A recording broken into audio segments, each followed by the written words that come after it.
in ways that families, student support folks that are out there can stay connected. One of the things we talk a lot about, and you'll hear, is how we as family members, I speak as a parent of a current college student myself, who just reminded my son to fill out the waiver for the medical insurance. The ways we can stay connected and partner with our students on what's coming up, reminders on deadlines. These are all the social media ways that you can, follow us on, join us on, email us at, websites, to see what's happening in the life of your student. From wherever you may be, you have access to these sites. We post a lot of great pictures of events as they're happening, updates, newsletters specifically for families and friends. We have the bit.ly, the link there up at the top right, that you can sign up for. You won't be spammed by us. We only send this newsletter out once a quarter with up-to-date news for the upcoming quarter. So again, you can help us in partnering and helping your student stay on track of all of the many things that they have to keep track of. Next slide. This is where I'm going to hand it off to Dr. Marcia Ochoa. Hi, everyone. Thanks, Mari. Welcome. I'm Provost Ochoa. I'm one of the 10 provosts of the 10 residential colleges at UCSC, and I have the great luck and honor of serving as the provost of Oaks College. And I'm so happy to be here with you. I'm going to ask you what I ask all of our students. And first, thank those of you who have your video on so I can see your beautiful faces. Thank you. Thank you. Would love to see the faces of other folks. If you're up for it, if you have a camera that can do that, the more that we engage with each other and see each other's faces, I think the more community we build. And so thank you if you can do that. And for the rest of you who can't, we look forward to seeing you if you come and drop off your student on move-in day. And I really thank you all for being here with the concern and the love that you have for your student. And just want to reassure you that we're here with love and a lot of patience and concern for all of our students. That we're constantly working and doing our best to support. So the academic team is the side of the college that is focused more on connecting students to academic programs, advising, and then support areas in the themes that Oaks is particularly focused on. Oaks historically has been a college that has created space for racial justice and social justice on this campus, has focused on promoting diversity in the STEM fields, as well as on community engagement and creating opportunities for students to connect with their communities. So I'm really happy to be part of that. And I don't see a lot of Spanish names in our list of people, but just in case, bienvenidas, bienvenides, bienvenidos a Oaks College. Estoy muy contenta de recibirlos y aquí estamos para vigilar y cuidar a su estudiante y apoyarlos para que sigan adelante. Our academic team consists of me as the provost, as well as Danny Rodriguez, our lead academic preceptor, who you will hear from in the next slide. Danny, I'll ask you to introduce your advising team of Jose and Diana. I work with Ella Carroll, who is our college academic manager. She helps us put on all of the college programs, including curriculum planning and working with our core instructors. We have a staff of core instructors at the college, and we have 13 sections of core this fall for our students. We also have Dr. Derek Jones, who's the director of our community-based action research and advocacy program. His program works on giving students communities opportunities to connect with community. And Andrea Seeger is our one of our core course coordinators and has been our writing center director up until very recently, and she's recently stepped down, so there'll be a new director for the writing center but I can tell you a little bit more about those services. Danny, do you want to introduce your advisors? Sure, I can do that.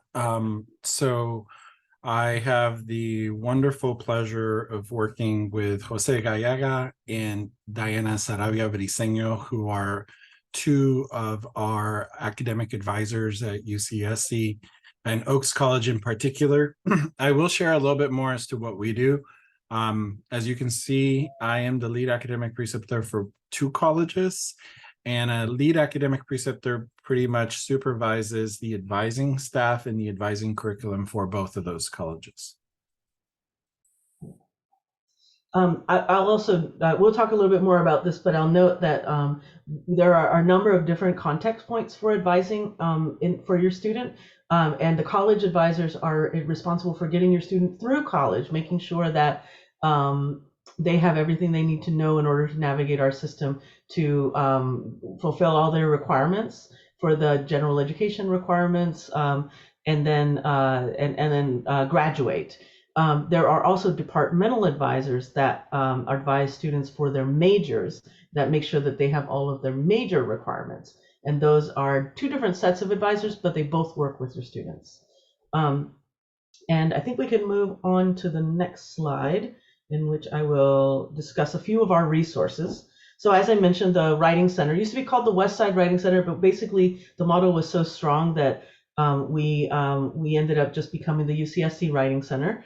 It was originally started by Oaks and the rest of the colleges on the West Side, including Carson, Porter, and Kresge, for our students, because we wanted to give them very high level access to high level writing mentoring and tutoring. So our Writing Center is a little distinct in terms of university writing centers, in that all of our students see graduate student tutors. So our tutors are all graduate students who have graded student papers, who have been trained in writing pedagogy, and who work with students on a more of a developmental process. So if your student got an assignment prompt and they don't know what they're going to say for their core course or for any of the courses that they're in, they can just go to the Writing Center, which is at writingcenter.ucsc.edu, with that writing prompt and with that assignment prompt, and say, I don't even know where to start. And they can help you get started structuring your thoughts and developing an essay.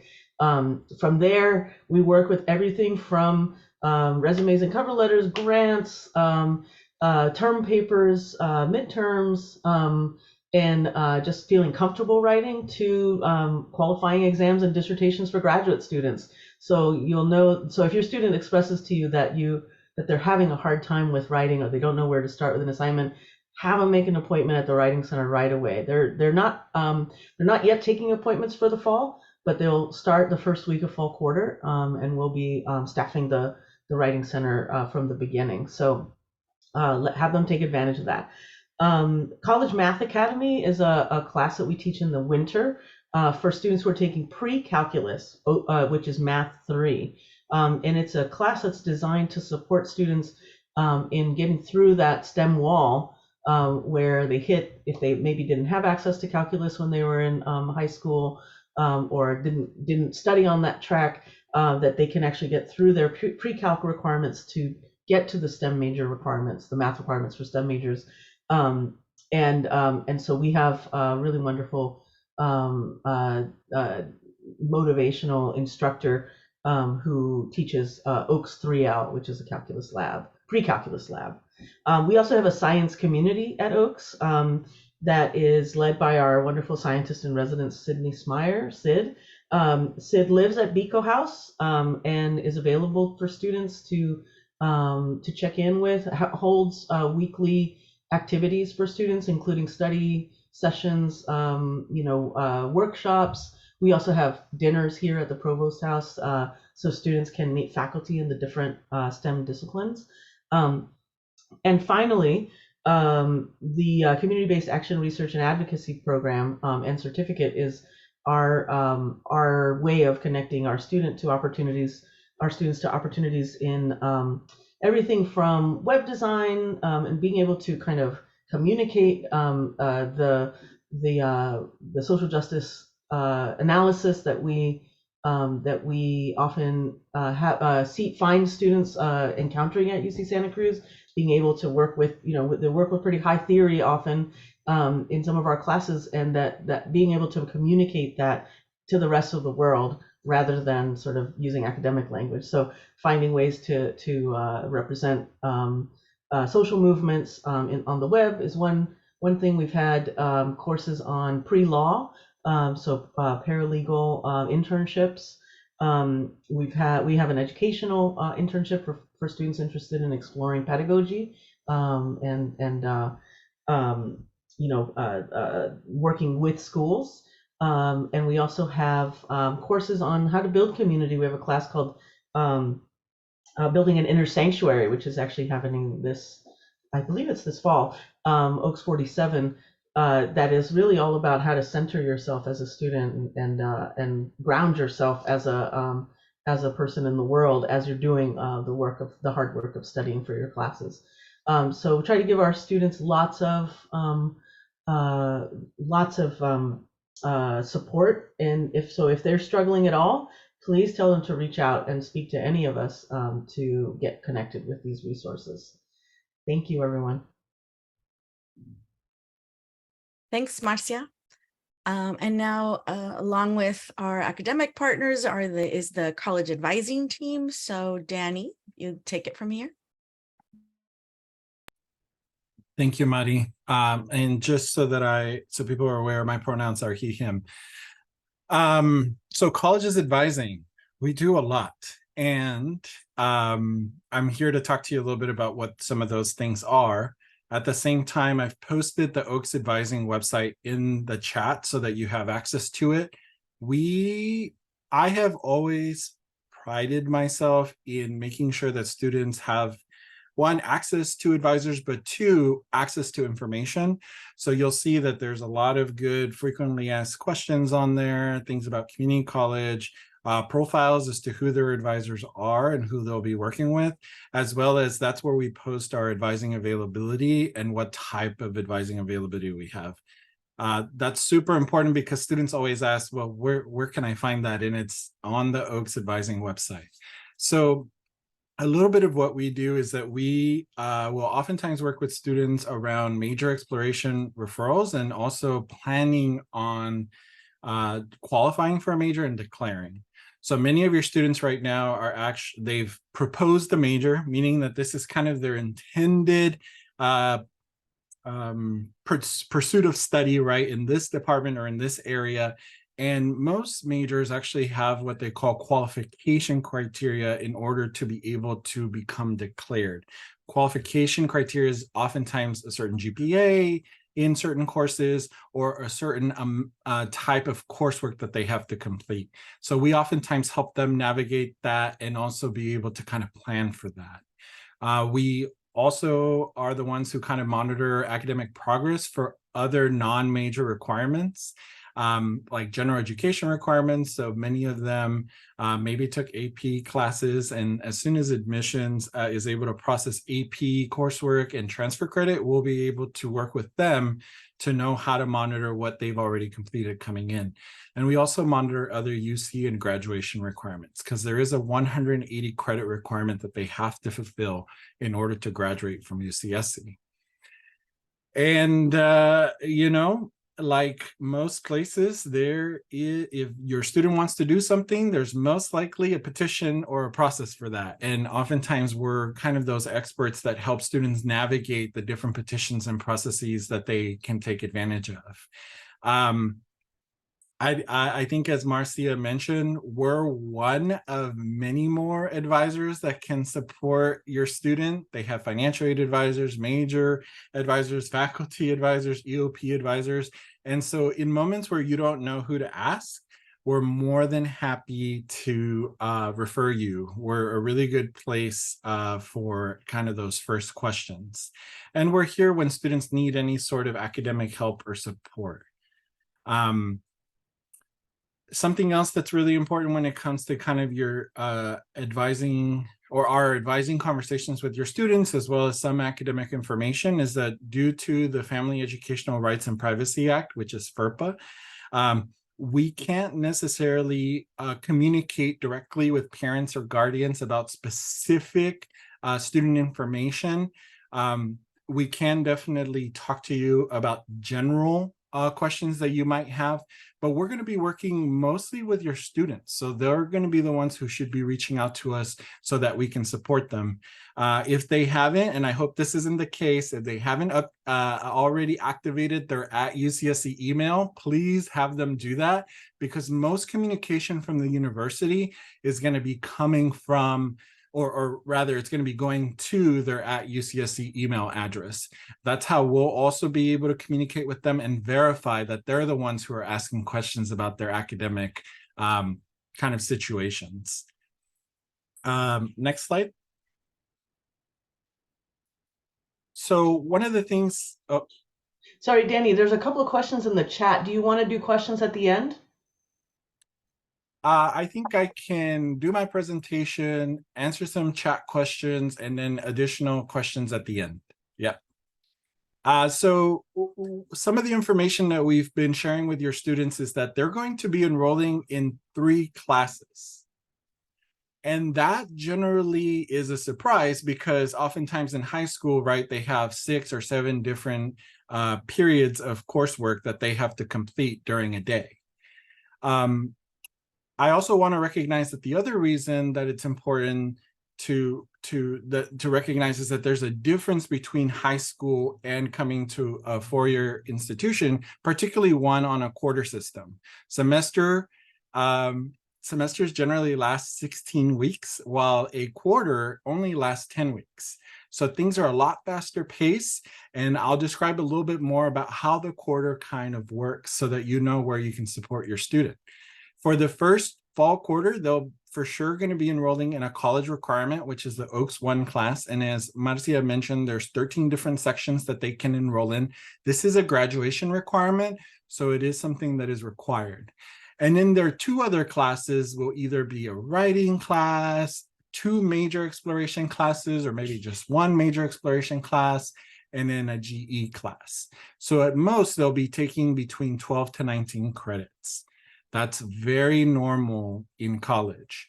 The other thing is because outside of the classes that they're taking, they're also expected to at least study a minimum of 2 hours per unit a week. So being a student is a full-time job. So that's about 24 to 38 hours of studying. The other thing that happens with new students too is that they're transitioning to a different environment. This is the first time that they're living on their own, or maybe this is the first time that they're making new friends, right? And so oftentimes I promise you that 3 classes academically will be enough as you transition to college. Next slide. So this is a kind of a quick summary of what a 10-week quarter somewhat looks like, and it gives you a sense of places where maybe you could be of support to your student, right? Week 1, you know, students should be attending all classes, especially, and even those that they've waitlisted or they plan to swap out of, just because wait lists don't necessarily guarantee that they're going to get into that class. So they definitely should start reading. It's very likely their instructor will reach out with a syllabi of what they should be reading. Either that will happen before classes or on the first day of classes. Then week 2, they'll double check their enrollments and they'll secure any tutoring that they might need. Tutoring is already paid for, and I can definitely provide a link to learning support services in the chat so that you all have it. The 3rd week is the last chance to make any changes to your classes. This is, at this point, they should be studying. I mean, they should have been studying since week 1. And in week 4 and 5, they're going to be seeing midterms where they're going to assess and hopefully ask for help, right? In week 6 is kind of their last chance to request a W grade. So there are situations where maybe a student started a course and it ends up that there was either something that made it really challenging to complete the course, or maybe they're not doing as well. They do have academic options that they can take advantage of, like a W grade that doesn't affect their GPA. Week 7, they'll be getting their midterm scores. At this point, they really should be securing tutoring, especially if it seems that they might be struggling a little bit. I always say it's better to secure tutoring up front because, you know, everybody kind of one of the things I like to tell my students, you're not the only person with that unique idea. So everybody at week 7 is going to be asking for tutoring. So make sure you take advantage of that early on. In week 8, they actually will be enrolling in winter, and we'll be holding one of the plenaries for core where advising will talk them through what winter enrollment looks like and what types of courses they should be selecting. And then week 9 and 10 happens, and that's when there's finals prep and they start attending study sessions and actually take their final exams. Next slide. So I want to normalize this because I think oftentimes, especially as parents, we think about one, either we've influenced or maybe, you know, we want to be a part of our students' kind of journey in college. And the truth is that 80% of your students will graduate with a different major than the one they've proposed now.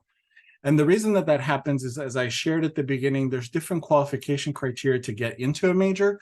But as students also start taking courses, they come to find out that they might have other interests that they didn't even know about. And so that's a really good thing to encourage your student on, is to get connected, for example, with the Career Success Center to learn a little bit more about their strengths, maybe what majors or careers they're interested in. That's a really good place to actually get a sense of what they want to study. Because hopefully by their second year, they can make the commitment to that major of study and then continue in it and finish it. Next slide. So as you all know, enrollment just happened for most students. Enrollment will open back up for everybody on August 28th, and I'll talk a little bit about that. But know that students are not always going to get their first pick in class selection, and that's okay. It's going to be okay if they didn't get into the classes that they needed to. Next slide. And the reason for that is because many of the classes that they needed to enroll in are offered multiple times a year. So again, I said this is a quarter system. So in 10 weeks, right, they will have a new set of classes, and they get to do this 3 times over the academic year. All classes that they take count towards the degree. So one, they either contribute to the 180 credit requirement, to the GEs, to the major, and or maybe it contributes to them finding a second major they want to study or a minor. Like I shared, on August 28th, enrollment will open back up. And so what that means is the students can actually make adjustments to their schedule at that point. So they can drop classes, they can swap with a class that's now open, or they can add classes to their wait list. And the point of that is so that they can have a backup course that they do attend while also trying to get into the course that they either planned for or became full when they were enrolling. And every class, right, students take helps them add to their experience while at UCSC. And then that's my part of the presentation. I saw some chat questions, and so I'll definitely go in and answer those. And then I look forward to answering any questions at the end of the presentation. And Maria is going to ask a couple of the questions that came in while you were presenting, Danny, if that's okay right now. Absolutely. Thank you, Danny. The first question is, how do I find out if my transfer credit has been processed yet? So I'm going to be realistic. A lot of people come in with transfer credit, and then we have transfer students that come in from community colleges that have transfer credit. So realistically, the first time that you'll get a better sense of what your transfer credit is as we approach winter enrollment. So it'll be sometime in November. It can take a couple of months for the Office of Admissions to process that information, and then it becomes available in your My UCSC portal. So I'd say sometime in early to middle November. Thank you. And then there was a question by Aaron Gutierrez. Do you see that, Maria? Yes. The question is, do you have recommendations on when students should connect with advisors? And another question, should they wait for issues to come up, or do you recommend a preliminary meeting or regular check-ins?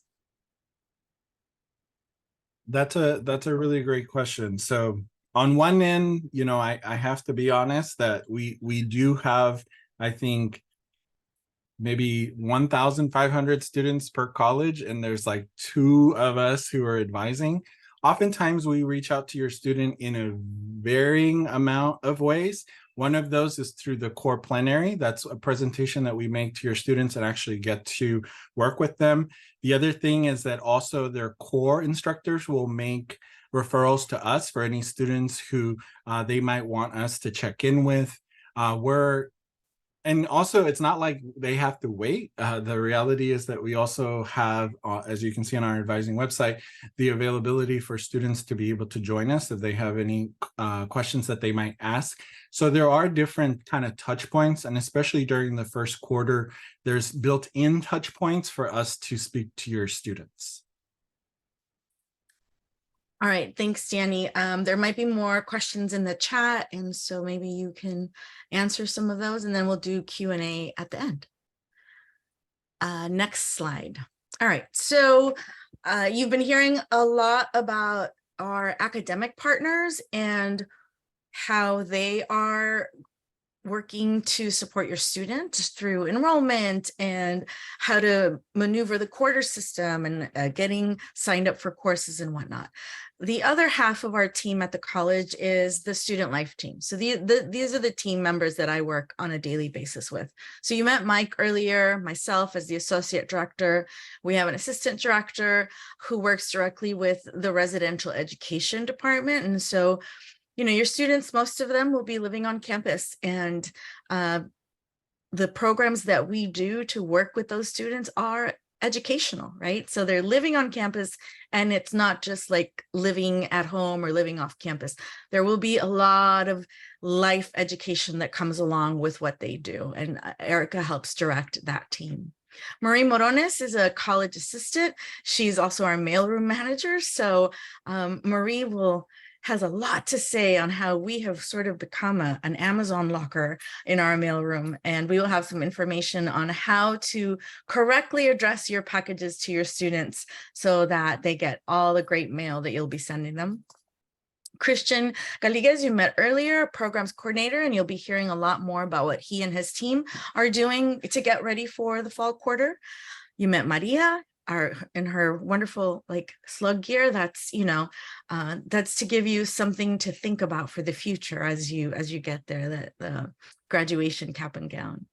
Elsa Silva is super busy right now. She's our housing coordinator. So she worked on getting everybody assigned to spaces and has been busy with the rush of emails after students got access to their housing information. And so she will be available and around to answer questions about housing once your students move in. You'll hear more from Dana Ocampo, who is one of our coordinators for residential education and part of a team of 3, along with Clarissa Molina, who is not here tonight, but is also part of that team. Thank you. Next slide. All right, and now I hand it off to Dana Ocampo. Hi, everyone. So I'm Dana. My pronouns are she, her, hers. And as mentioned, I am one of the coordinators for residential education over here at Oaks College.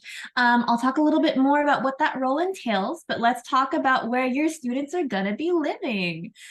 So for a lot of our first year students, they'll be in the residence halls. So we have 4 of them, and they are all based off of different multicultural figures who have made impacts in their legacies. So it'll be Bico, Hong Lim, Wiesel, and Huerta. And in Bico, as mentioned, that is where our science community is, and that's where our scientists in residence is available. So Sid is wonderful. Sid always puts on these great events to be able to work with students and help them get connections to either the science community on campus or assist them with any homework or studies that they might have. And then in those actual residential halls, they are basically, they're about 3 floors each. And the way it works is that they are going to be living in mostly triple rooms. There is the occasional double, the occasional single, occasionally a bigger room than that.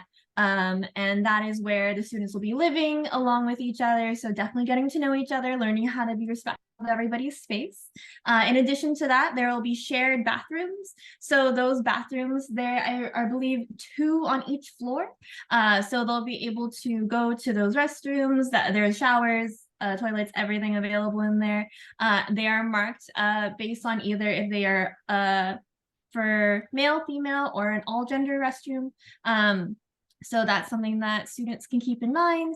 And then in addition to that, we don't have kitchens available. However, with the dining hall opening over at Rachel Carson, it'll be a nice walk upwards where they can go. And there's, I believe, a demonstration kitchen up there. But they also have access to Oaks Cafe, which is where they can get their food if that's a short walk from their residential hall. So there'll be plenty of places to get food. But yes, that is basically the general layout of what our residential halls look like. So if we can go to the next slide, please. I see questions coming in. I will do my best to get to those later. So just so you know who exactly will be here living along with your students. So we oversee a wonderful team of neighborhood assistants for our residential halls in this upcoming year. There will be 2 NAs assigned per building. If you're familiar with the idea of RAs, residential advisors, it's something similar to that. But here at Oaks, we prefer to call them neighborhood assistants because we prefer to see our communities more as neighborhoods rather than just residences. These students are continuing students, so they are second years and above. A lot of them are actually going to be 3rd and 4th years. Who will be overseeing the buildings and also be there to help develop the residential community. They're role models, they're peer supports, they can help refer your student to resources. So we really encourage students to reach out to them because their NAs care so much about them. Every single NA we have is just so dedicated to their job and their students and do everything they can to help them. They care so much.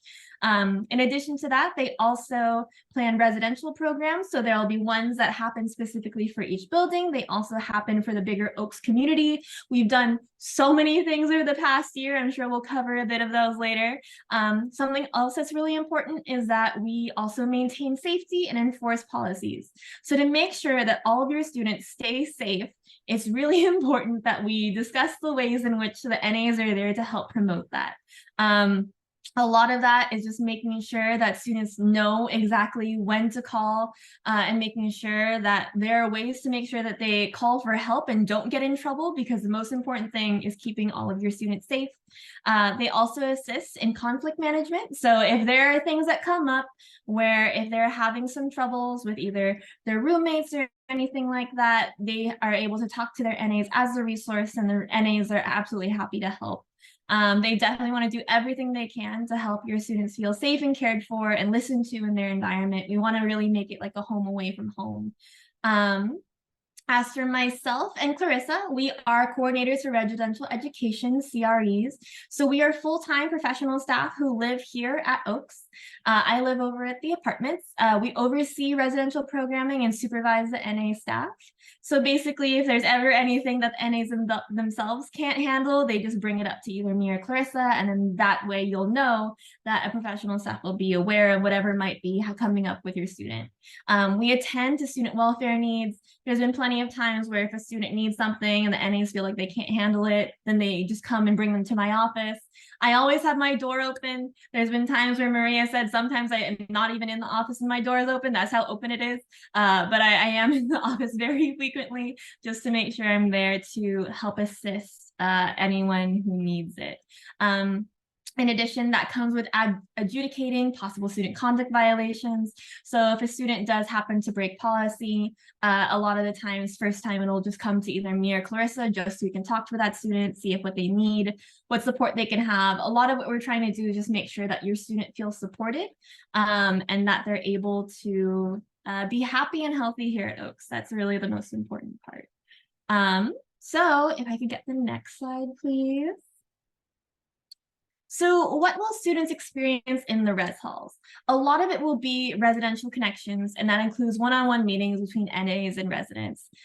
We have every intention of having the NA reach out to the students, help them build relationships, identify support needs, connect students with common interests to one another. A lot of these times community happens organically, but at the same time, if your student is feeling any kind of like homesick or unsure, they are welcome and encouraged to reach out to their NA, because a lot of what the NA wants to do is help the student connect with others. It's really important to us to be able to have that kind of community here. In addition, there are also other residential programs. A lot of them are theme-based, connected to the needs of students. It's all about building community. There's a lot of things that we do where we had a fashion show last year that was based around sustainability. So if a student is interested in that, that's something that we take care of. We have carnivals. We have basketball games. There's just a lot of things that we try to do in order to help promote the growth of students and make sure that they're having fun at the same time that they're here. You know, if they're studying all those hours, they also need an outlet for stress. And then other things would be like weekly visits. So NAs will be doing their best to check in on every room, check in on their residents, just seeing how they're doing. NAs also try to be friends with their residents. I mean, they do their best to really build those connections so the community feels welcoming and feels like a place that the student wants to be. And I feel like that definitely gets accomplished. I see the NAs having a lot of fun with their residents and having a lot of fun with their programs. So a lot of that is just making sure that your student feels that they're definitely welcomed and encouraged to be here at Oaks. But yeah, let me see. I hope I didn't miss anything. If I did, let me know. I can go through the chat and also try to field old questions. Thank you so much, Dana.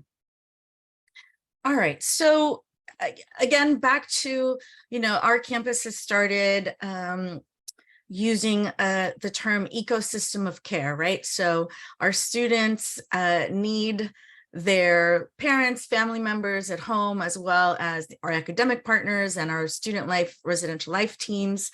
And so some of the information we want to share with you all, family, as you might be helping people move or pack, is that move-in for first-year students will happen Thursday, September 21st, or Friday, September 22nd. So it does say through Saturday, but for first year students, it's only Thursday and Friday. They will shortly, they received an email yesterday. All students with university housing received an email yesterday explaining to them how to log into their housing portal, where they can see more details about the room type they were assigned and who their roommates might be. That was just a starter email with, additional information regarding meal plans and whatnot. The second email will come out right after Labor Day, so September 6th or so. That's the email where students will have links to schedule a move-in time slot. So our move-in happens from 8 a.m. to 4 p.m. They will get to schedule a 20-minute time slot during that, one of those 2 days, to be able to park in the closest unloading station area to their building, and the day will move from there. So there will be a lot more details coming out right after Labor Day. So again, partner with your student, check for those emails. So move-in happens on a Thursday or Friday. And as you see in step 2 here, classes don't actually start until Thursday, September 28th. Sorry, getting tongue-tied. During that week, though, a lot of great stuff happens. Christian will be talking more about Welcome Week, and that is what's been happening that week. We will have academic advising sessions. They'll have an intro to their core course in the plenary. They will have tons of fun, small-scale events at the college and large-scale events that will be a part of the week as well. And so we ask that there is theories out there that speak about and research about students' connection to their college or their university really happens in the first 6 weeks of school, right, of the quarter. And so our team has an entire curriculum for the first 6 weeks. And we ask that you encourage your students to stay on campus. Maybe think about reducing the number of, family things they need to attend those first 6 weeks. As you will know, the quarter system goes really quickly. They'll be back for Thanksgiving break really soon. So those first 6 weeks are crucial for your students to engage with the campus. We do have a 3-day holiday, which, a lot of students choose to go home for, depends on what area of the country or the state or, they're from, but that happens on November 11th, so they won't have classes that day, but the students can stay in residence. We then quickly move on to the fall break or Thanksgiving break, where students can stay in the res halls and the dining halls will be closed. So most of our students that live in the residence halls do choose to travel or go stay with friends or go home. So throughout that break, Thursday through Sunday, the dining halls won't reopen until dinner on that Sunday. So that is another time period where they need to think about where they might go. And then the quarter quickly ends in December, right? And so at that break, the winter break, we do expect students to leave their residences. So they're not allowed to stay on campus. They need to go somewhere, whether back home or traveling. The residence halls will close at noon on the Saturday after finals. So they need to have a plan for that time period. And we will not reopen the residence halls until Friday, January 6th, 2024. So during that time period, they will need to have a plan for where to stay. During these breaks, they can leave all their belongings in their room. We're not asking them to pack and move out, just to take their person, maybe their laptops, any small, technology that they keep with them, take it with them. And that's just a little quick and dirty look at important dates for the fall quarter. And one thing I'd like to add, especially to help out with move-in, is oftentimes we have lots of stuff, and to feel comfortable, we like to bring our stuff with us. And most of our students will be sharing a room with 2 other people, so they'll be in triples. And so a good rule of thumb, if you have to rent a U-Haul trailer to bring your stuff, you're bringing too much stuff. And so really help them monitor the kind of stuff they bring. And also they're going to give the information of who their roommates are so they can talk to one another, because they don't need to have 3 microwaves in a room or 3 printers. And so they can kind of figure out how they're going to share the space together. Thanks, Mike. Can we have the next slide, please? So again, moving along to all the ecosystem of care that we have on campus for your students. We like to talk about campus safety. I had a daughter in college, now graduated, and now a son, and he's at UC Davis. There was a lot going on there last year. So campus safety was top of my mind. And we have a number of ways that students can stay safe, that we take a part of in creating that safety for the students. One, and a big one, is our residence halls have a card access system, so they will not be using actual physical keys in the res halls. Their ID card will become their access to the building. We picked up ID cards today. A lot of our Oaks Frosh have not submitted their pictures. So, maybe another question to ask your student: hey, did you submit your picture for your ID card? It will make their life so much easier if they take care of that now. We'll get them an ID card eventually. If they don't, they'll just have to take a few extra steps to make it happen once they move in. So our buildings are locked 24 hours a day, 7 days a week, and only people with a card that has specific access to that building can get into the building. If they're going to have guests or someone come visit them, they need to communicate so someone can open the door for them. Again, we have a community safety program. These are full-time professionals that work from 7 p.m. to 3 a.m. Sorry, I'm going to have to excuse myself. My battery's about to die. I got to get my charger.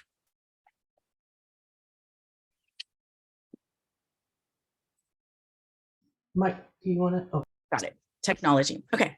So our community safety program comes on duty or into the office once our daytime team leaves, right? Our office closes at 7 p.m. Community safety's on at 7 p.m. and they're there for mostly doing a lot of lockout stuff, a lot of noise complaint stuff. We do have part of what Dana was talking about. We're going to talk about how we live civilly and as good neighbors together. And part of that is quiet hours, right? We're here to do a thing. We're here to graduate. And so we need you at some point in the evening to bring the noise levels down. So the community safety program is there. They are directly connected to our campus police department and fire department. And so if there are larger scale emergencies, they are quickly there to support us. Another partner is, Dana and her team, the NAs and the CREs. These folks are on call every day during the academic term, right? So there's an NA on call every single night. There's a CRE on call every single night. I'm even on call, someone in my tier. We have many levels of on-call staff to deal with any crisis or community event that might happen. And your students will be shared this information when they move in those night meetings on how to access all of these resources. Another big one is our cruise alert process. I think, is it called Slug? I don't know what it's called, Slug Alert maybe now. But this is similar to in your neighborhoods that you might recognize as sort of a reverse 911 system, right? So students can sign up for this and will get alerts when some big campus thing, like we just got an alert yesterday about a power outage. Last winter, we got many alerts because of the storms and, potential flooding and power outages.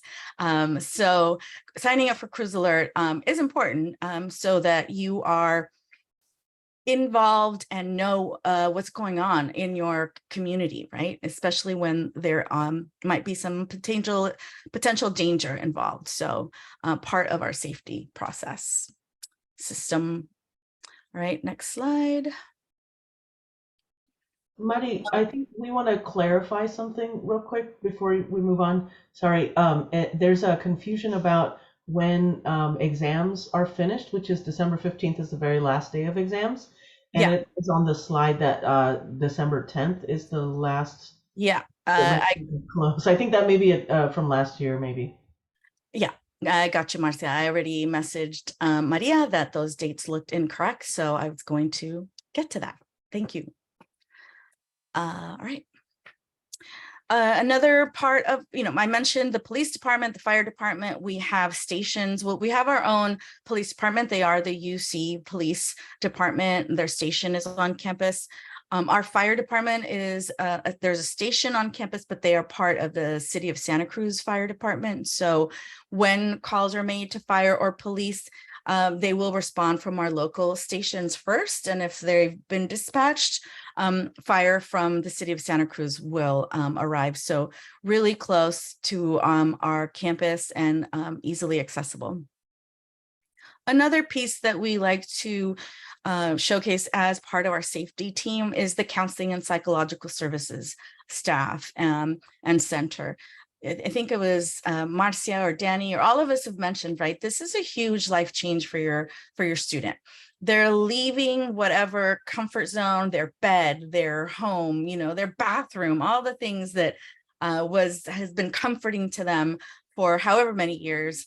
They're going to have all these new people to meet, roads to travel, buses and shuttles, and things come up. It gets a little challenging, and that's okay. And that's normal. We expect it, right? We're getting prepared for that to happen. And sometimes, students might not want to call home and worry their mom, because we were like, oh my God, you're sad. What's wrong? What can I do about it? So maybe they don't need that response necessarily, but they can talk to someone about it, right? And our counselors at CAPS are, this is the population they work with, right? Our young adults. And so we definitely include them as part of our safety team. Next slide. All right. So some safety tips, right? Again, I think about my young adults and that I didn't hand over their medical insurance card until they left. I was like, don't lose this. But they should also carry emergency contact information, right? In their phones, in their wallets, if they carry those, if their phone is their wallet, that's important for them to know what emergency contact folks they might need. Be familiar with the campus resources. Christian, Maria, and all the teams will be doing campus tours through Welcome Week, right? If any of you have been on our campus, some folks are like, where are the buildings? Where are the classes? Because our beautiful redwoods are there, and sometimes it takes a minute to figure out how to get around that campus. I encourage your students to take part in the tours and get to know, like, also, like, how do I get out of this floor that I'm on, right? There's 2 exits. What's the closest exit to my building for my room? So lots of stuff happening that they should be a part of. Keep their student portal updated with emergency contact information. We rarely, if ever, contact that number. It's not one thing, it's not a thing that in my professional career I like to do, but if we have to, it's great if they have updated that and included someone, right? A person, a phone number, an emergency contact. We don't tell the student who that should be, but we do ask that they update that in their student portal. You know, we have the see something, say something, right? Report suspicious behavior. I think a lot of us see something and we're like, oh, somebody must have told somebody. And we just walk away from it, right? This is their new home. They need to look out for it just like they would anywhere else. And so if they see something that makes them go, maybe tell your NA. Tell your CRE, right? Come to the office and let us know, and we'll take it from there, right? We'll check it out, see what's going on, see if we need to call for any support services. But important for them to be aware of the surroundings. I talk to my daughter always about this situational, awareness, like notice where you are, notice who's around you. Again, the last one, be familiar with your surroundings and what to do in case of emergencies. Next slide. Handing it over to our college programs team. Christian, all yours.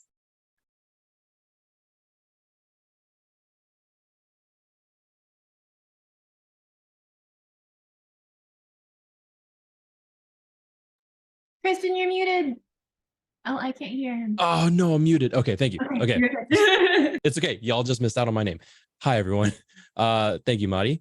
My name is Christian. I am the college programs coordinator for Oaks College, and together with the student life assistant, Maria, who's been helping out so much in chat, we comprise the programs office along with the student team. We provide social, educational, multicultural, and wellness-related activities for growth and development outside the classroom and the res halls, outside of the res halls, and connect them to the community here at Oaks, at UCSC, and Santa Cruz, just providing opportunities all over the place. We work in tandem with other offices like Res Life and Advising, CAPS, as we mentioned just earlier, and even our sister college, Rachel Carson College. And all of this happens immediately. So we've been alluding to Welcome Week. Welcome Week is packed with events, and it starts right during the move-in days on the 21st and 22nd. So just want to remind y'all to have your special dinners and celebrations the day before move-in, because your students are going to have mandatory sessions the night of move-in. That's time for them to go out and enter college and engage with our community. On this current slide, we have a QR code that will link you to a calendar, a Google Calendar, with all of the Welcome Week events that we have going on. Some of those things will be updated. Some of those things are placeholder at the moment, but that will be where the most up-to-date information will be provided. If you're wondering what your students are can be doing during Welcome Week, that's what they'll be doing, and this will also be shared with them as well. Again, like I said, some of these things are mandatory, some of these things are optional. They will be provided all of the information once they move in. These Welcome Week events are designed to acclimate all of the students to Oaks College and UC Santa Cruz campus and each other. We have a variety of programs for the extroverts, for the introverts, for people who are seeking campus tours, folks who want to showcase their talent. It is Welcome Week is where a lot of connections are made here at Oaks College. Oh, I'm the one who's doing the slides. That's me. So after Welcome Week, the first 6 weeks are really, really important. We have at UCSC, we have had extensive research that shows that students are more likely to see academic success and be retained throughout their 4 years if they stay engaged with campus events and programming in the first 6 weeks of their time entering for the first time. They might experience homesickness, and that is perfectly normal. Like Danny said, there's many things to do, and we encourage y'all to stay as long as possible. If they leave, they might miss out on different opportunities, different events. Academically, it really helps if students stay focused by being here. Over the course of these 6 weeks, we have themed events to provide tools and opportunities and strategies to build the community here, giving them campus pride, tips on how to stay safe, information on the Santa Cruz community as a whole, connecting them with various academic and advising sessions.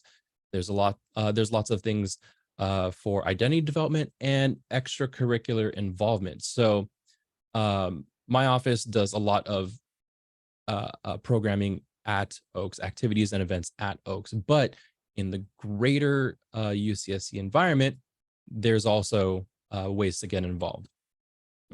So I'm the advisor for the Oaks Senate, and this group are the students who have a say in what happens at Oaks College. They provide study sessions near the end of the quarter, food, opportunities to determine what happens with some of the student fees that go into the tuition, because part of that will go straight back into the Oaks community, and Oaks Senate is that body that decides what happens with that percentage of the fees that come back. And there's a UCSC trading post to learn about sustainability and put it into practice. And then there's also the Oaks Garden. We have a beautiful garden. There's a hammock. I use it to take a nap during the summer, during lunches sometimes. They have a composting program that's coming up, and they meet every Sunday at 12 p.m. And beyond Oaks, there are resource centers. There are fraternities, sororities. There are entire internships and programs. Cornucopia is a program that we put on during Welcome Week. This year, it's going to be on Tuesday, September 26th, where think of it as like a club fair for all of UCSC. All the clubs and orgs and ethnic resource centers and they will be there to showcase and provide. And there's always something for folks to identify with and engage with and start off their college career doing stuff outside of the classroom.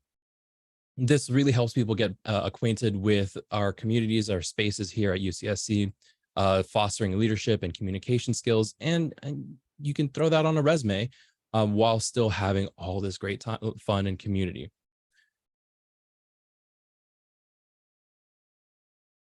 Oh, no, I didn't change this. Okay, so there you go. There's the information there from what I just talked about. And then for continuing students, if your student feels like, they want to give back to the community after their first year or deep into their first year, there are so many opportunities for folks to get involved.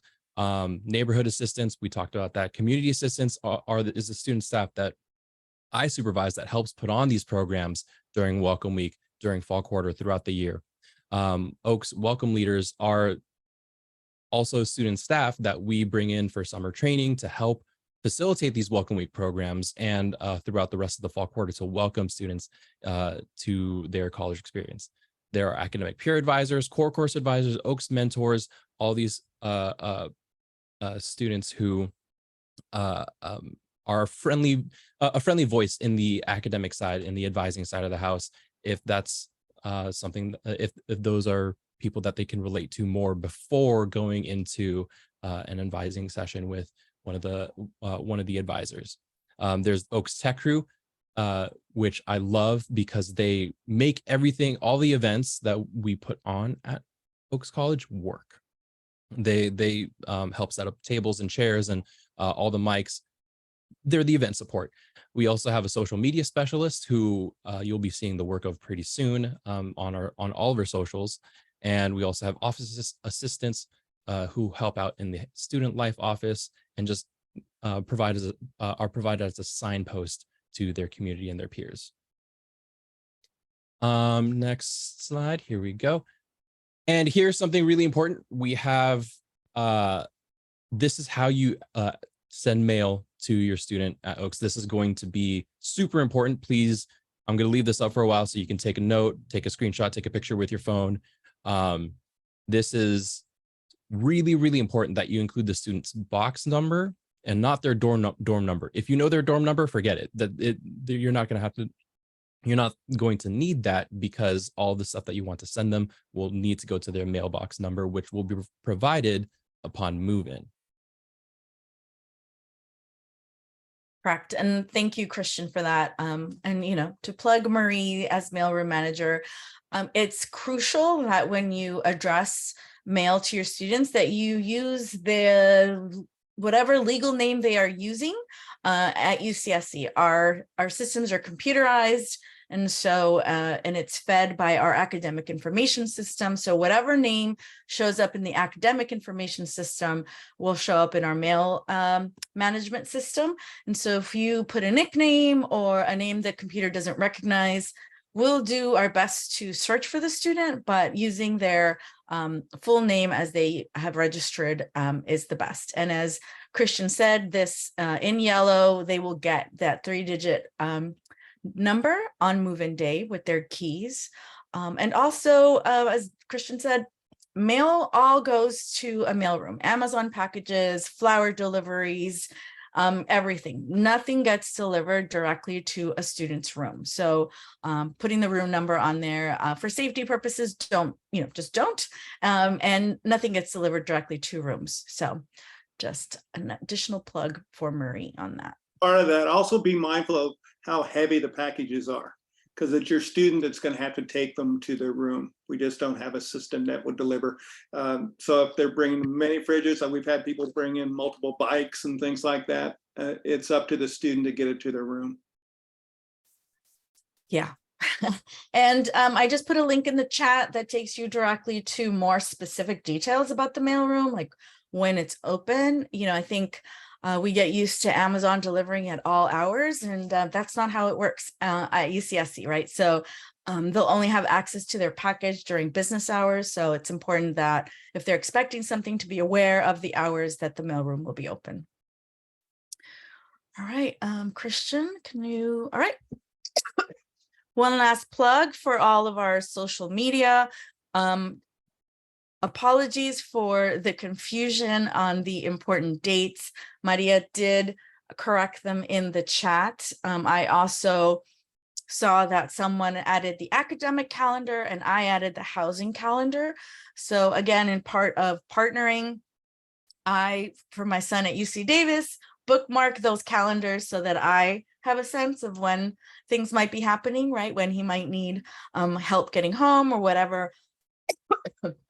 So ways for you to keep yourself updated and informed about the quarter system, all of the dates, and follow us on all of our social media. And finally, I think, Christian, excuse me, with my coughing, questions. If you want to raise your hand and ask it in the chat, we're here. You've been getting answers from most of our team, and we'll continue to help you. But we want to end by saying welcome to the Oaks family, and we truly are a family. So whenever you meet an Oaks student, there's a specific chant that you might be learning, or your students will be learning, where if you say it, we know you are truly Oaks family. So Oaks staff, do we want to do one big Oaks? Ready? 1, 2, 3. Oh. So more to come on that. Your students will be learning this from our welcome leaders. So thank you. Any questions? Please make use of the raise hand feature so we can keep track. Yeah, that'd be great. Thanks, Christian.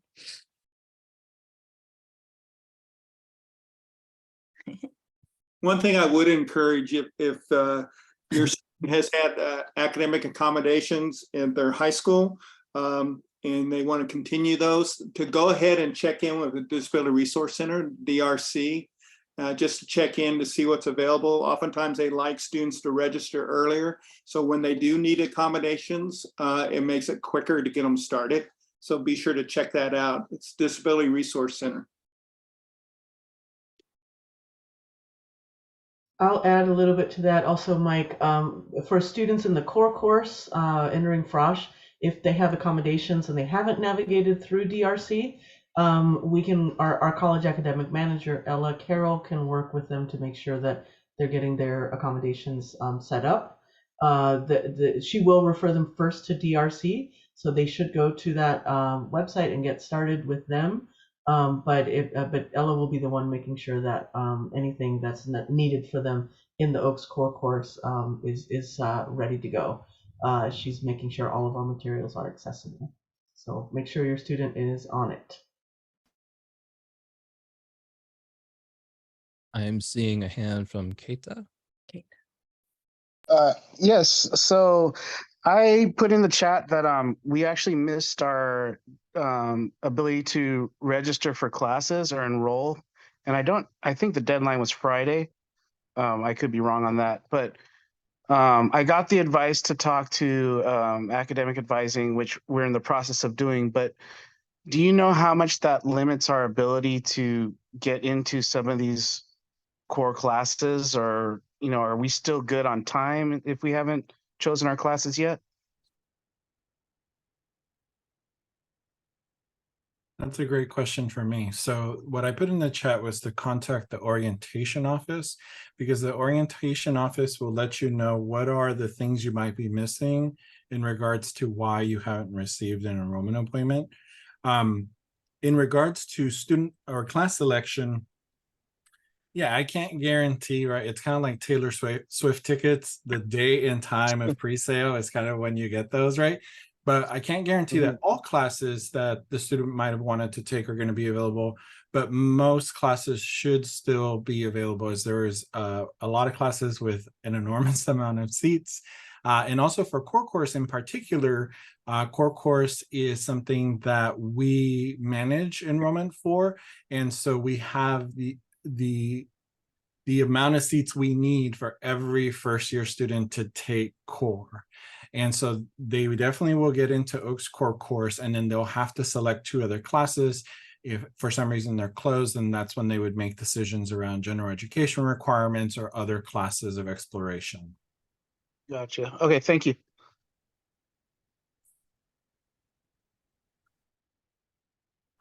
Any other questions?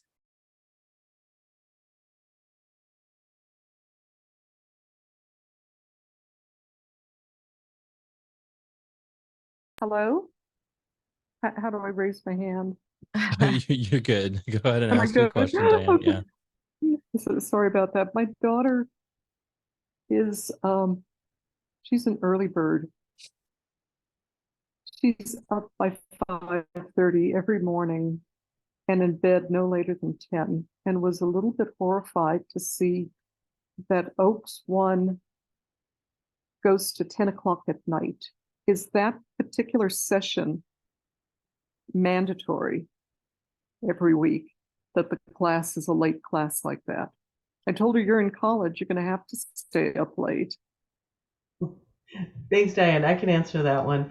The Oaks Core Plenary has reserved that time in your student schedule on Tuesdays from 7:10 to 10:10 p.m. And that's for when we have all of the college frosh coming together to hear a speaker. So we have 5 plenaries during the school year. And, there are 10 weeks. So it's basically every 2 weeks. Some of them are not quite staggered in that way, but they will get a schedule of all the plenaries. That requires us to reserve the time for your student, but they won't be every week. They will just be along the plenary schedule. Additionally, we unless we are screening a film, there's one plenary where we screen a film. There's a second one which we often screen a film, but not always. So there'll be maybe 2 plenaries that may go as late as 10 p.m. And we try not to do that too much. We know many of our students will stay up later than that. But often we, as the faculty, are very tired at that hour as well. So we try to keep that down. There's one really amazing plenary for a film called American Violet, where we bring in the ACLU lawyer and the community activists that were involved in this really important case about racial profiling in Texas. And so that day we do stay until 10 p.m. There's one other speaker who will probably go until about 9:30, but apart from that, you can expect to be out of plenary by about 8:30, 8:45, no Oh, later. she can do that. Yeah, so It's incomprehensible to me that you can be in college and not stay up until 3 o'clock every night. that may change, but actually early morning is really amazing at Oaks. So I would say if your student is an early riser that way, tell them to go on sunrise walks. Now down from Oaks to the Arboretum is a beautiful little path that they can walk, and every single day of the year it's different and beautiful. So that's I'm lucky sure they will be for doing students. that. Yeah, great. I was an early riser. I tried to get all my classes done by noon because I That's what she was trying to do. was ready to go. So plenary is also a little bit more of a social event. I mean, it's an academic thing, but people are going to be talking about what was presented, and they'll talk about it in their sections. So that should also kind of keep her engagement a little bit. But again, it's not going to be every week. It looks like Kate, you have your hand up. Thank you. Hi, I was just wondering about information about financial aid. I know that's not your topic, but what's the best way to get that information?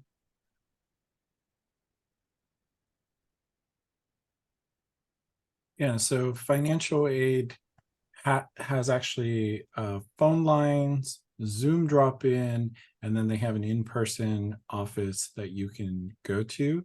And I saw that Dana just put a link to the financial aid office. You'll just go into the about section and it'll have their contact information. Financial aid is definitely not an area of expertise for me, but other places you might find financial aid deadlines is the academic calendar. Okay, great. But we could make a Zoom appointment now, you think? Well, I'll go there and figure that out. Thanks. They're all drop-in, so there is no appointment. Yeah. Oh, okay, great. Thank you. We have a question from Jackie. Hi, we didn't have an opportunity to tour the campus in person. Is there a place to lock up a bike, and is it covered by chance? So yes, we have several, we call them bike sheds. So they're covered. They're not fully enclosed, or, there's no door to get access to it. So, and they are, I don't know, 2 or 3 around the residence halls at Oaks. And there's, bike locking areas all throughout campus. We do recommend, if your student brings a bike, for them to get a great safe lock, and that they register it with the campus police department. Okay, excellent. Thank you. Mm-hmm. And if they don't want to bring their bike, we actually have a new e-bike program that they can find out information on the TAPS website, and there are e-bikes located at every college and in the academic areas. Would they need their own, or is it? They're there. The e-bikes are there. There's a cost to use them. Okay. And the TAPS webpage, that'll explain how to access them. Okay, thanks. Appreciate it. But bring your helmet. Yes. There's a question in chat of possibility to save all the great information that has been happening in chat. This session has been recorded, and I also have a setting that will save all the chat to be available afterwards. Great. All right. Any last minute questions? Is the internet in the dorm wireless or wired? So internet access is wireless. I believe most wired ports have been removed at this point. So Yes, there is great information on, Maria, if you can share that, the ITS website about the type of computer your student can bring, how to get help setting up their computer to our campus internet, and all that good stuff. But it is wireless now.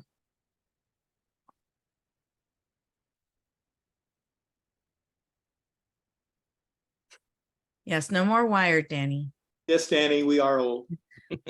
Much to the upset of the gamers in The in the gamers, world. yeah, I know. I live with 3 of them. So we have wires running down my hallway, but yes, we are wireless on campus. I actually didn't have a computer when I went to school.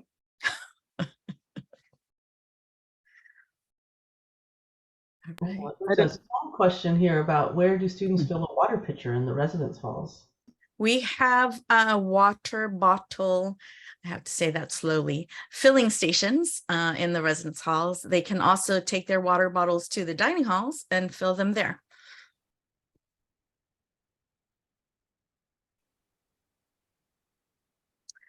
There was the question about a regular communication to families. So the communication would be via the newsletter. So Maria, I believe you shared the link to sign up for our newsletter.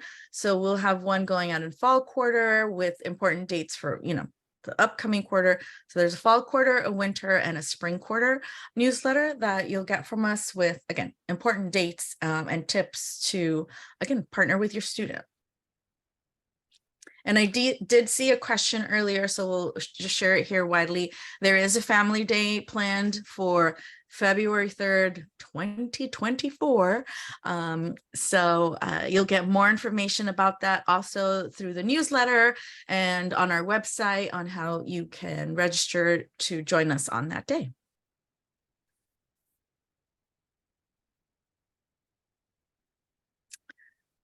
So folks are asking, do we recommend bringing dishes and utensils? You know, the only place to wash dishes is in a common sink in the laundry room. So, you know, we ask students not wash their dishes in the bathroom sinks because they're not, you know, to dump out your noodles and then it'll get clogged and then we get all kinds of facilities folks mad at us.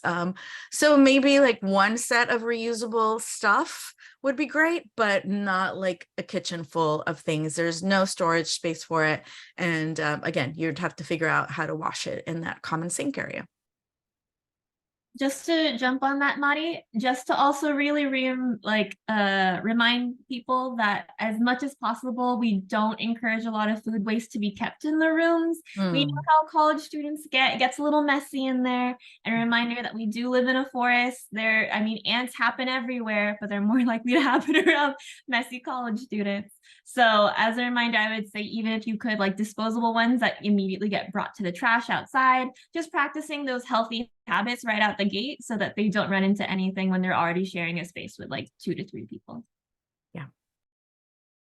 And if they're going to bring food, you know, have like a plastic tub that they can cover and keep it closed in, again, to prevent all of the wonderful creatures we live with on campus, you know, in this beautiful redwood environment, away from their food.